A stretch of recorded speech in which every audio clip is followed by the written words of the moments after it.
Suppose ಯಾವುದೋ ಒಂದು ಕ್ಷಣ ವಾಪಸ್ ಹೋಗಿ ಅದನ್ನ ಅಳಿಸಿ ವಾಪಸ್ ಒಂಚೂರು ಕರೆಕ್ಟ್ ಮಾಡಿ ಅದನ್ನ ಸರಿಪಡಿಸ್ಬೇಕು ಅಂತ ಯಾವ್ದಾರು ಇದ್ರೆ ಆ ಒಂದು ಕ್ಷಣ ಯಾವ್ದು? ಅಳಸಾಕಾದ್ರೆ ನಮ್ಮ ಅಪ್ಪ ಸತ್ತಿದ್ನ ಅಳಿಸಿ ನಮ್ಮ ಅಪ್ಪನ ವಾಪಸ್ ಕರ್ಕೊಂಡ್ ಬಂದ್ರೆ ಸಾಕು. ಬರುವೆ ನೀ ಬೇಗನೆ ನನ್ನ ಬಳಿಗೆ, ನನ್ನ ಬಳಿಗೆ. ಎಲ್ಲಿರುವೆ ಅಪ್ಪ, ಅಪ್ಪ, ಅಪ್ಪ,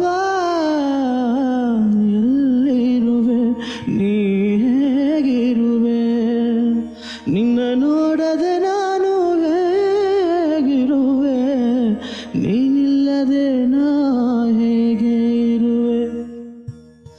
ನನ್ನ ಜೀವ ನೀನೆ ಅಪ್ಪ, ನನ್ನ ಜೀವ ನೀನೆ ಅಪ್ಪ, ನನ್ನ ಜೀವ ನೀನೆ ಅಪ್ಪ.